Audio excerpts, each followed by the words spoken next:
നമ്മുടെ ഈ ടീച്ചേഴ്സിനാണെങ്കിലും ഈവൻ കുട്ടികളുടെ പേരൻസ് ആണെങ്കിൽ പോലും ഇതിലേക്ക് അല്ലെങ്കിൽ ഇങ്ങനെ കുറച്ച് ചേഞ്ച് നടക്കുന്നുണ്ട്, അല്ലെങ്കിൽ ഇങ്ങനെയൊക്കെ ഒരു വേൾഡിൽ നടക്കുന്നുണ്ട് എന്നുള്ളൊരു ഇൻഫർമേഷൻ അവർക്ക് ആക്സസബിൾ ആവുന്നില്ല.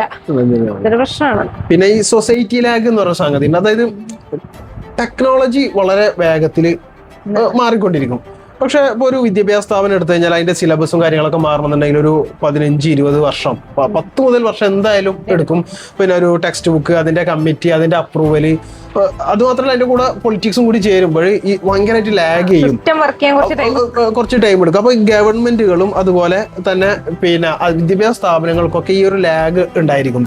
അപ്പോൾ പിന്നെ പക്ഷെ ടെക്നോളജി അങ്ങനെയല്ല. ടെക്നോളജി ആഴ്ചകൾക്കകം, ദിവസങ്ങൾക്ക് എന്ന് വേണമെങ്കിൽ നമുക്ക് പറയാം, അത്ര സ്പീഡിൽ എന്ത് ചെയ്യുന്നുണ്ട്, ടെക്നോളജി മാറുന്നുണ്ട്. അപ്പോൾ ഒരു സൊസൈറ്റി ലാഗ് എന്താണ് സംഭവിക്കുന്നുണ്ട് എന്നുള്ളതാണ്. അപ്പോൾ പിന്നെ കൃത്യമായി എന്താണ് ഈ ഒരു ലാഗ് ഇങ്ങനെ വരുമ്പോൾ കുട്ടികൾക്ക് എന്ത് ചെയ്യും, മൊത്തത്തിൽ കുട്ടികൾ ടെക്നോളജിയും അതിന്റെ സ്പീഡും കാണുന്നു, ഇതിന്റെ ഒരു ലാഗും കാണുന്നു. അപ്പോൾ രണ്ടും തമ്മിൽ ഒരു മിസ്മാച്ച് ക്രിയേറ്റ് ചെയ്യുന്നുണ്ട് എന്നുള്ളതാണ് അതിൽ നമുക്ക് ഫീൽ ചെയ്യുന്ന ഒരു സാധനം.